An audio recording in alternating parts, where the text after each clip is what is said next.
안녕하십니까, 희경 선생님입니다. 자, 2027학년도 선생님 커리큘럼에 대해서 안내해 드리도록 하겠습니다. 자, 일단 3학년 N수생 전용 커리큘럼인데 수험생이 된 걸 환영합니다.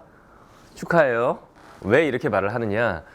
여러분들 올해 1년만 잘 참고 하면 이제 수험생활 끝이고 내년부터는 대학생활을 할 수 있습니다. 지금 아직도 중학생, 초등학생이어 봐. 얼마나 많은 시간이 남아있어. 그죠? 선생님은 3학년 그리고 이제 한 번 더 하기로 하는 N수생들한테 하는 얘기가 뭐냐면은 일단은 축하한다. 올해만 열심히 하면은 여러분들 세상으로 나갈 수 있다. 이런 말을 많이 하거든. 그러니까 여러분들도 고3이야 이런 생각하지 말고 올해 1년 깔끔하게 수험생활 열심히 해가지고 내년부터는 나 하고 싶은 거 하면서 살겠다라고 긍정적으로 생각하기 바랍니다. 알겠죠? 자, 일단 선생님에 대해서 뭐 간단하게 소개를 해드릴게요. 아마 현장에 학원 다니는 친구들 선생님 수업에 대해서 많이 들어봤을 거야. 쌤 같은 경우에 이제 굉장히 많은 현장 수강생들을 가르치고 있죠. 그리고 온라인에도 런칭한 지 정확히 몇 년이라고 말은 안 하겠지만 상당히 긴 경력을 가지고 있습니다. 선생님은 이런 사람이에요. 알겠죠? 자, 여러분들 일단 선생님 커리를 말하기 전에 어떻게 하면은 수능 국어에서 1등급을 받을 수 있을까? 이 얘기를 먼저 해볼게요. 다른 과목하고 좀 다르죠. 수학이나 이런 과목 여러분들 뭐부터 공부하나요? 일단 공식, 개념 이런 것들부터 공부를 하잖아. 그래야 그걸 응용해서 문제를 풀죠. 근데 국어 과목을 생각해 보면 이게 공식이 있는 거 아닌데 이런 생각이 들죠. 그죠? 그 영어 같은 과목하고 생각을 해볼까? 비교를 해볼게요. 영어 잘하려면 어떻게 해요? 일단 어휘력부터 여러분들 공부를 하죠. 단어, 수거 이런 것부터 하는데 근데 수능 국어는 이게 우리말로 되어 있는 국어 시험이란 말이지. 생각해보면은 다른 나라 말이 아니기 때문에 단어를 달달달달 외운다거나 이렇게 공부하는 친구들도 별로 없죠. 그렇게 공부할 필요성을 못 느끼잖아요, 여러분들. 그죠? 그리고 탐구하고 비교해봐도 탐구는 단원별로 딱딱딱 공부할 내용이 정해져 있죠. 그런데 수능 국어는 생각을 해봐. 시는 요 시인의 시, 저 시인의 시 이런 걸 정해주나요? 그렇지가 않죠.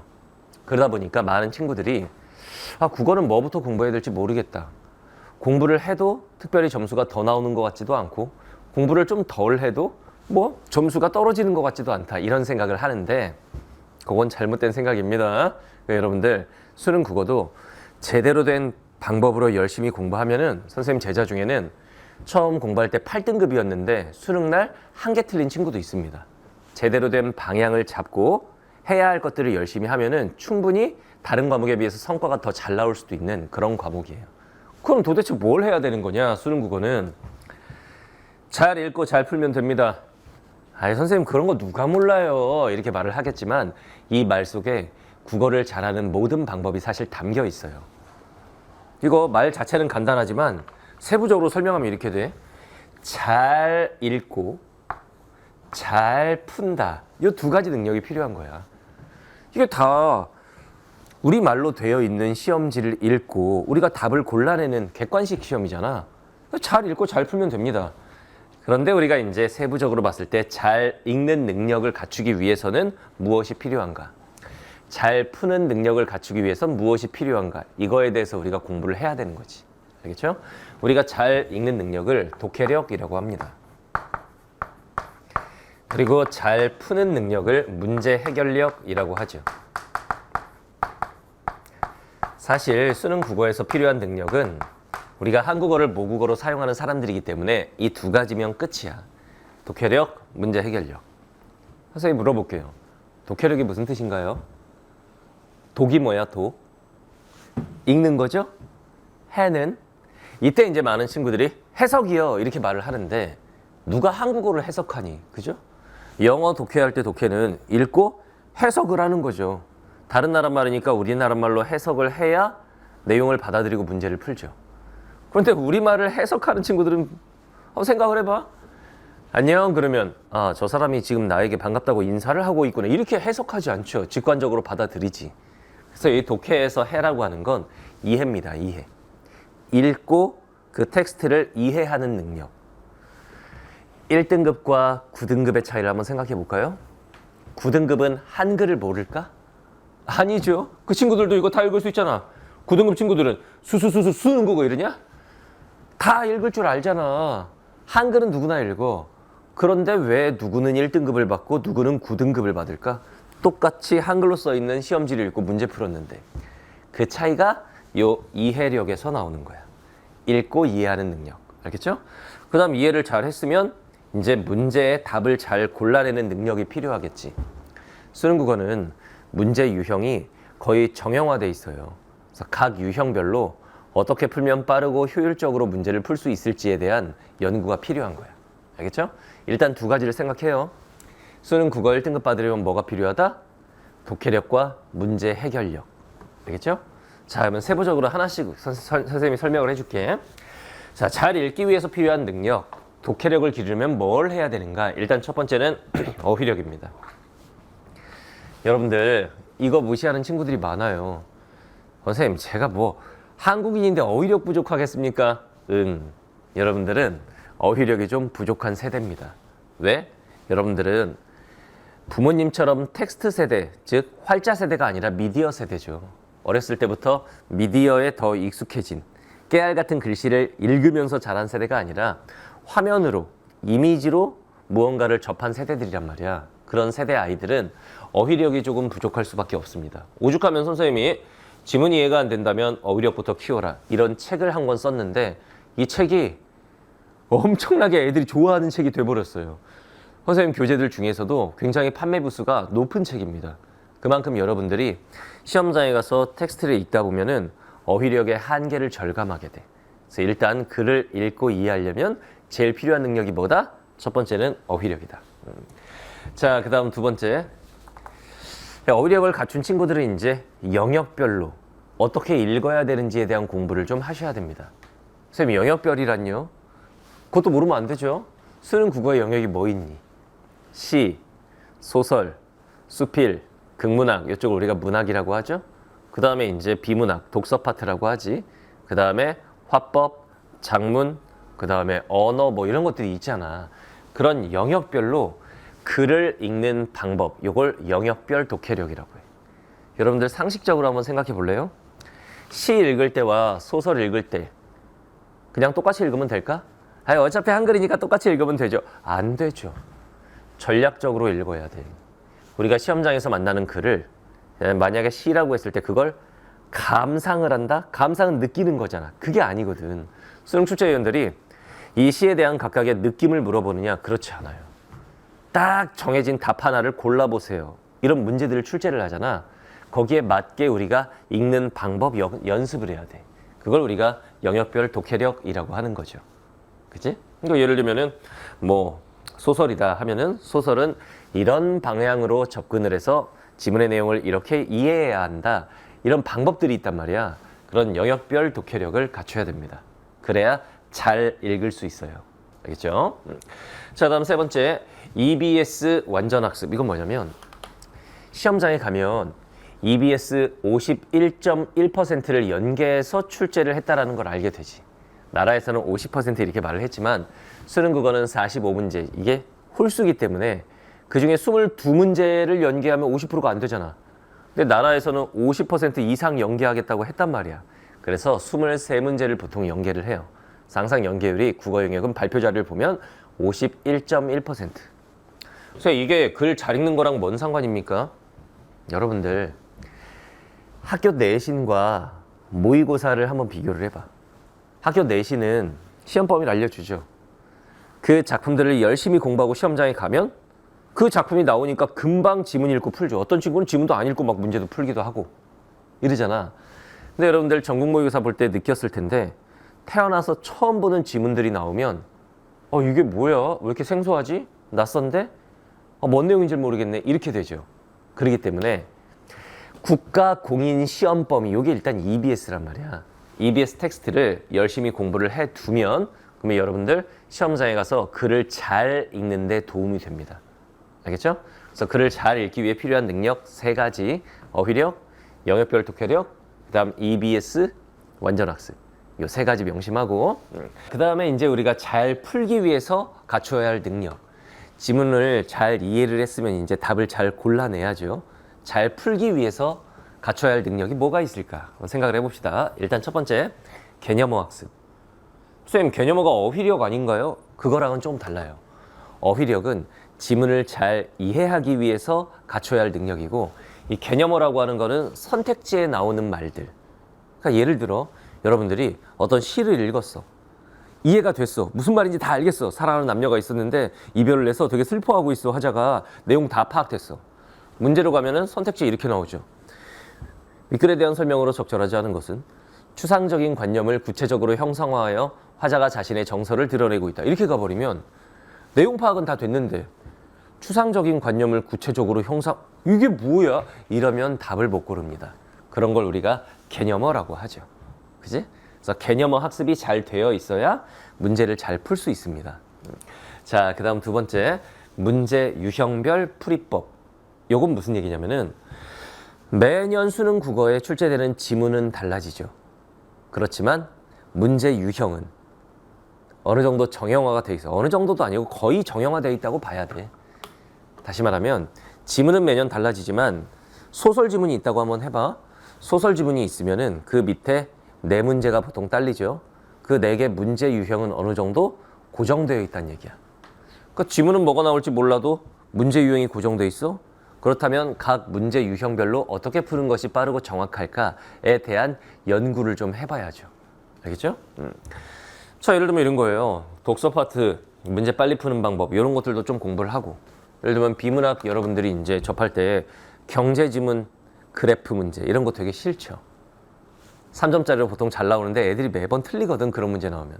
그러면 그래프 문제가 나왔을 때는 어떻게 접근해서 어떻게 푸는 것이 효율적일까, 이런 거에 대한 고민을 해봐야 된다는 얘기입니다. 알겠죠? 이게 문제 유형별 풀이법.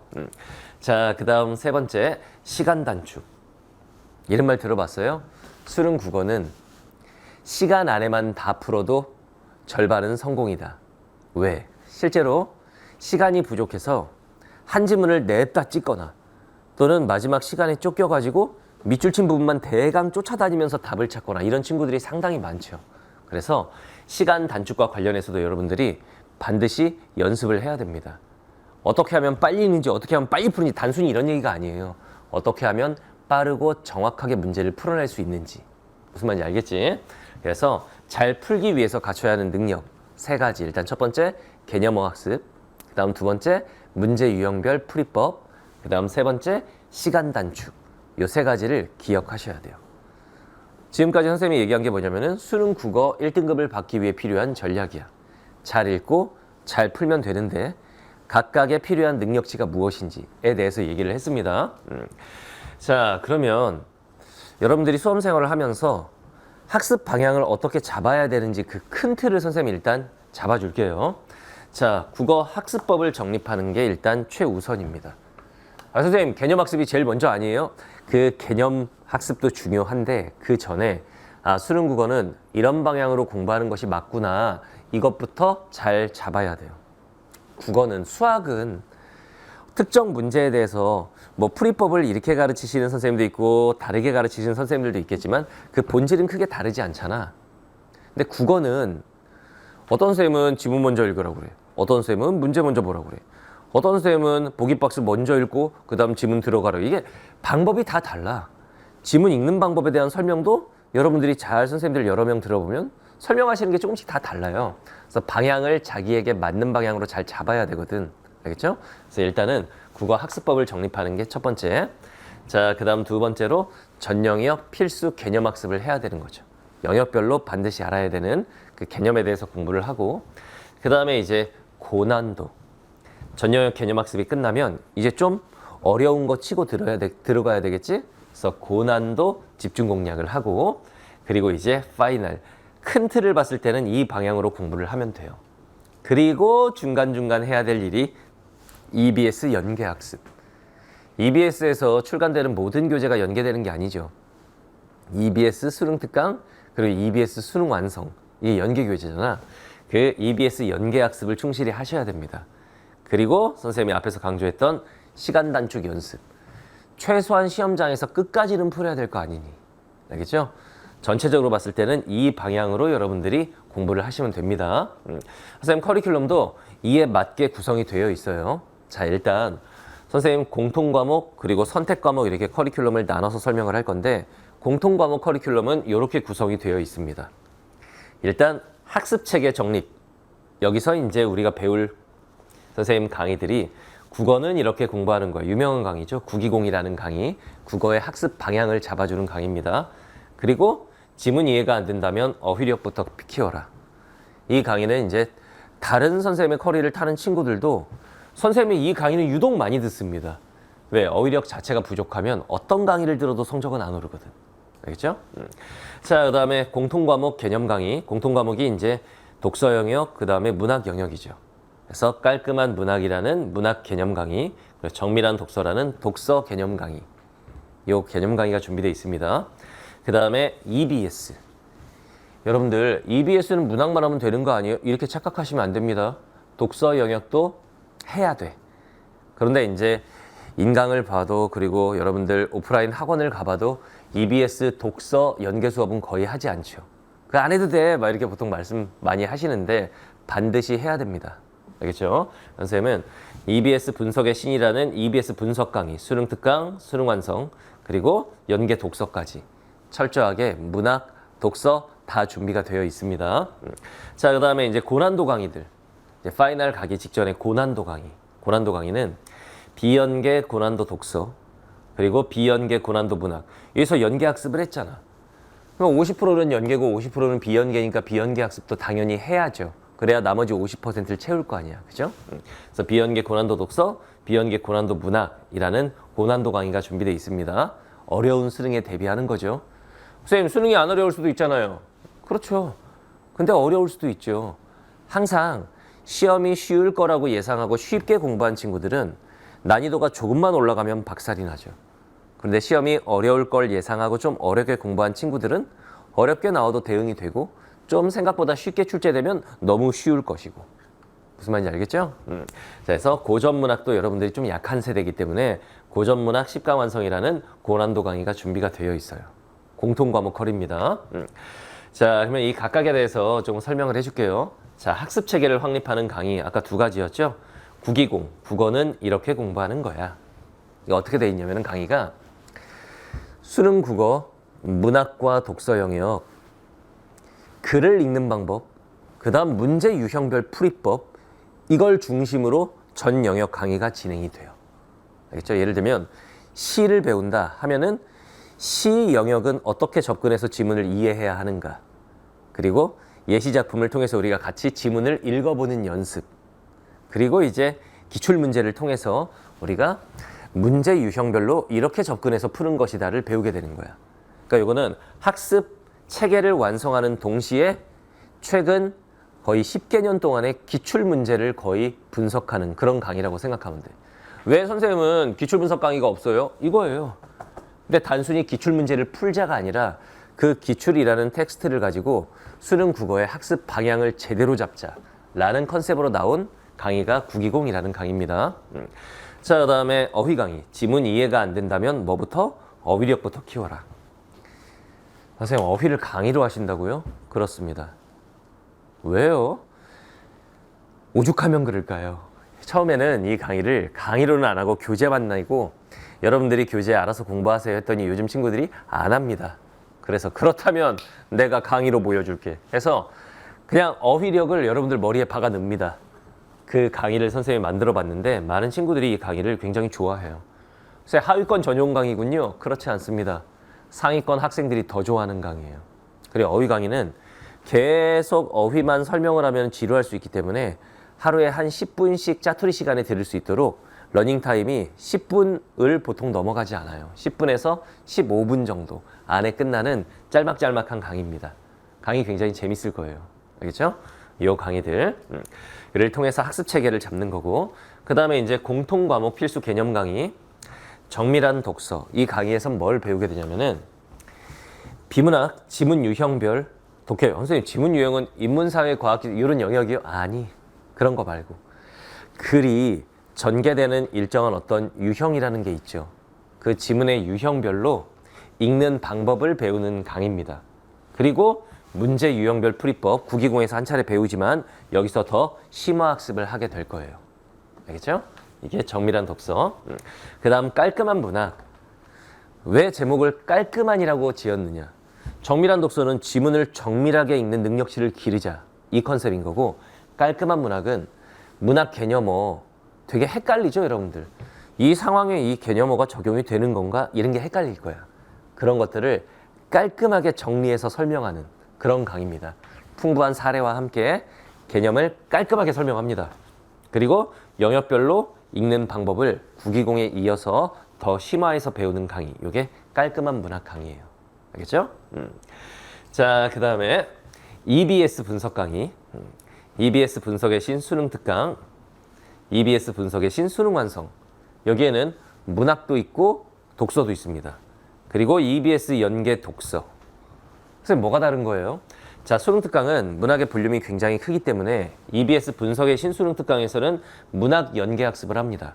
그리고 EBS 연계 독서에서 수능 특강의 독서 지문들을 같이 공부를 해요. 아, 선생님 지문 분석한다고요? 아니, 수능처럼 윤문한다고 하는데 글을 유사한 소재로 다시 씁니다. 그리고 문제를 다 제작을 해요. 그래서 그 문제들을 풀어보면서 우리가 연계학습을 하는 거야.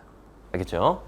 그리고 수능 완성 역시 EBS 분석의 신수능 완성에서 이제 문학 연계학습을 하고 연계 독서 강의에서 비문학 독서 파트 연계학습을 같이 할 거예요. 특징이 뭐다? 연계학습을 문학만 하는 게 아니라 독서도 한다. 왜? 요즘 평가원에서 독서 영역의 체감 연계율을 상당히 높이고 있기 때문에 여러분들 EBS는 문학이야 이렇게만 생각하면 안 됩니다. 독서 파트도 반드시 공부를 해야 한다. 알겠죠? 자, 그 다음에 이제 고난도 강의. 비연계 고난도 독서.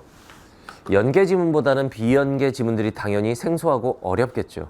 그 비연계 지문들에 대응하는 방법을 배우는 강의야. 그것도 주제별로 12개의 주제로 되어 있어요. 알겠죠? 예를 들면 이런 거죠.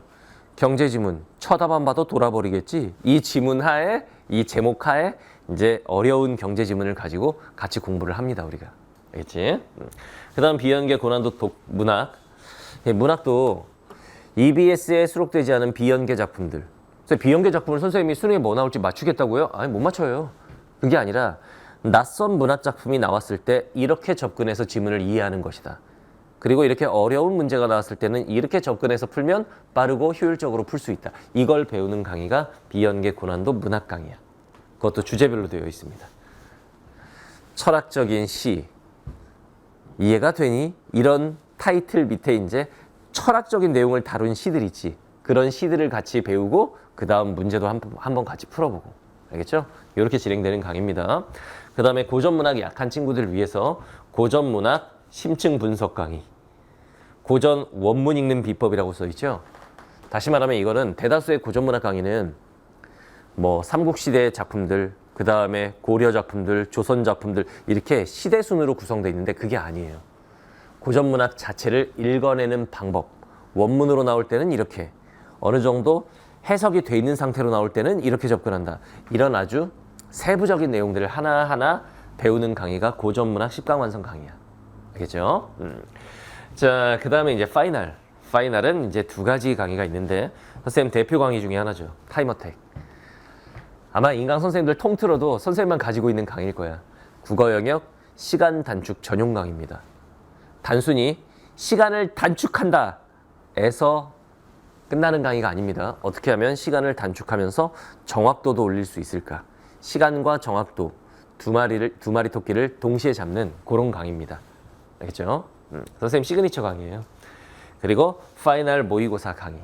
그래서 파이널 모의고사는 수능처럼 EBS를 51.1% 연계하고 수능과 난이도를 유사하게. 선생님 수능이 어떻게 나올 줄 알고요? 어느 정도 예상을 해서 수능 난이도와 유사하게 출제를 한 선생님 모의고사예요. 외부 모의고사를 사다가 쓰는 게 아니라 선생님 연구실에서 출제하는 선생님 모의고사입니다. 이걸로 마무리를 하게 될 거예요. 알겠죠? 자, 그 다음에 이제 선택 과목. 이제 다음 학년부터는 이제 뭐 공통 선택 이런 게 없는데 여러분들까지 선택 과목이 있죠. 사실 그래서 여러분들 살짝 선생님 보면 안타깝기도 해. 올해 무조건 어떻게든 대학을 가야 되거든.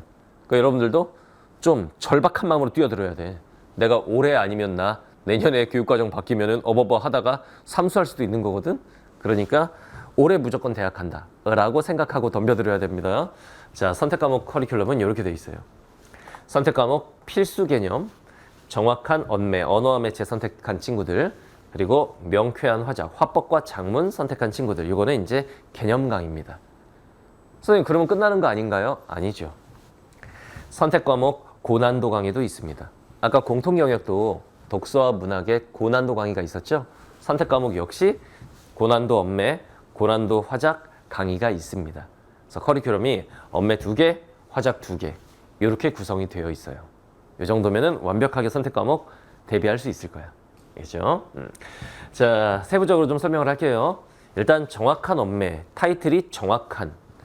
언어와 매체에서 언어가 문법이죠. 문법 같은 경우에 여러분들 어설프게 공부하면은 적용이 안 되는 거 알고 있죠? 한번 공부할 때 그 개념을 정확하게 공부를 해야 됩니다. 그래서 타이틀을 정확한 언매라고 선생님이 잡았어요.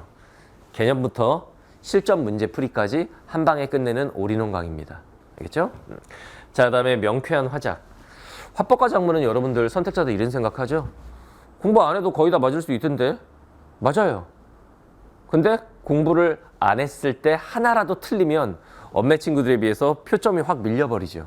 그래서 화작도 완벽하게 공부를 해둬야 됩니다. 이 강의가 명쾌한 화작 강의. 딱 10강으로 화법과 작문 고민하는 친구들의 고민을 끝내드리겠습니다. 알겠죠?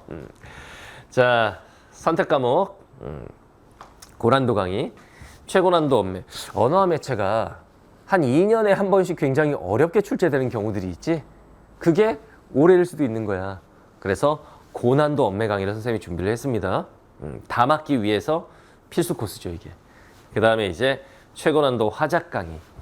화작이 어렵게 나오면 정신 못 차리는 친구들 많아요. 왜냐면 화법과 작문은 학교에서 심도 있게 배우지는 않잖아, 보통. 학원을 가도 화작을 많이 강의해 주진 않죠. 보통 문학이나 독서 중심으로 수업을 하죠. 그래서 이제 화작도 제대로 공부하려면 고난도 지문과 문제를 가지고 한번 공부해야 됩니다. 그래서 화작 만점 필수 코스, 최고난도 화작 강의 이렇게 준비가 되어 있습니다. 알겠죠? 자, 선생님 강의 시스템에 대해서 간단하게 알려드릴게요. 오, PPT가 막 움직이네요. 선생님 강의는 일단 현장 강의가 거의 다 마감이 된 상태로 진행이 됩니다. 출강하는 모든 학원에서 선생님이 그 학원 일타고 굉장히 많은 수강생들이 선생님 수업을 듣고 있어요. 이건 선생님 자부심인데 여러분들 알겠지만 요즘에 인간 같은 경우에 무한 패스 세대라서 패스를 끊어놓고 이것 들었다 저것 들었다 하죠. 근데 현장 학원 같은 경우에는 학부모님들부터가 좀 예민하시죠. 왜? 현장 학원비는 수강료가 굉장히 비싸잖아. 그래서 성적이 오르지 않으면 다음 달에는 그 학생이 오지 않습니다. 선생님 같은 경우에는 개강 때부터 거의 종강할 때까지 거의 모든 강의가 마감 상태로 돌아가죠. 이 얘기는 뭘까요? 선생님 강의를 듣고 성적이 오르는 친구들이 그만큼 많다는 얘기지. 선생님 얼굴 보려고 수업 오겠니? 그렇지 않아요. 그렇게 잘난 인물도 아니고 애들이 성적이 오르니까 현장으로 바글바글하게 아이들이 모여듭니다. 여러분들도 온라인으로 따라오더라도 선생님이 시키는 대로 잘 하면은 성적이 쭉쭉 상승할 수 있습니다. 자, 그 다음 두 번째. 방금 얘기했던 요거죠, 요거. 현장 학생들을 조사했을 때, 자, 백분위가 이렇게 많이 상승이 됐어요. 6월 평가원과 수능을 비교를 했을 때, 자, 백분위가 10% 이상, 20% 미만 상승한 친구들이 거의 절반에 육박하죠. 43.8%. 더 많이 오른 친구들도 있어요. 백분위가 20% 이상, 다시 말하면 4등급이었다가 1등급 받거나 5등급이었다가 2등급 받거나 이런 친구들도 21.9%나 됐어요. 성적이 이렇게 많이 상승을 하니까 현장으로 학생들이 많이 모여드는 거겠죠. 그치? 자, 그 다음에 세 번째. 교재 같은 경우에는 선생님이 진짜 자부심을 가지고 만듭니다. 최상의 퀄리티의 교재가 나오도록. 아, 선생님 디자인이 예쁜가요? 디자인도 예쁘죠. 근데 디자인보다 더 중요한 게 뭐야? 내용이죠. 수능 국어 대비하기에 거의 최적화된 완벽한 교재들을 만들어냅니다.